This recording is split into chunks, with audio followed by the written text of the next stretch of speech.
last one. Here we are. Well, actually, it might not be the last one, because I don't know what order these are going to upload in.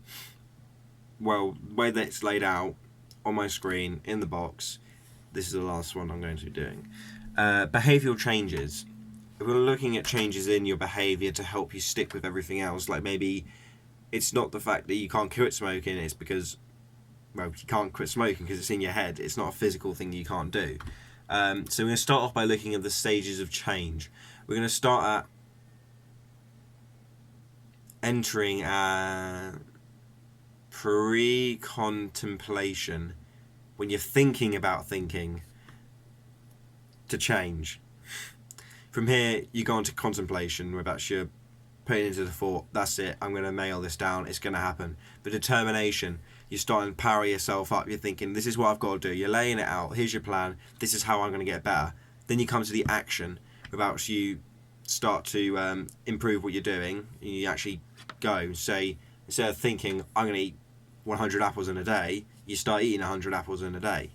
Now we get onto the stage about you can exit or re-enter, which would have been back of the determination and just in front of the action at relapse, because of course it may go to success, whereas and you're off and you're done, you've sorted it out, you can stick into this and you're going to be good. But you can equally relapse and problems can occur where actually you'll fall behind on what you were doing, you resort back to not eating 100 apples in a day, you've ended up eating 40. From here you now need to take some maintenance, and you need to readjust what you're doing. Think about, maybe is 100 apples in a day too much? Maybe is walking 1,000 miles in a day too much? You need to properly assess what's going on. You've had that trial period now where you've taken the action, you've seen what your body's reacted to like.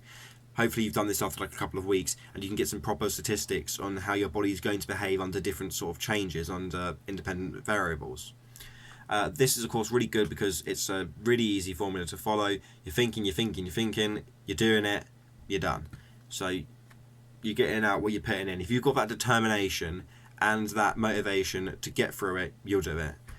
I recommend this for everyone because you can just, as long as you just need that motivation to get through it and get it done. Then next we can go into some common barriers.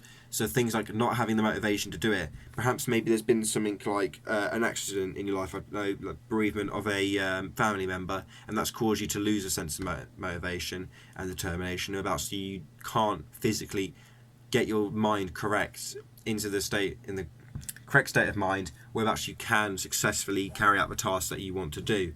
So perhaps maybe you would need some counselling or something like that to help you through these sort of tough periods. I'm not saying it's just it. Maybe you could be overly stressed. Perhaps maybe your diet isn't in the correct way, and that's playing on your mind. The last one we have behavioural changes, which can be things, cognitive behaviour changes, which are things such as not being able to think properly and getting also your psyche, thinking in different ways, thinking about how you can mentally prepare yourself to change the way you're acting so that you can better respond to all the other therapies.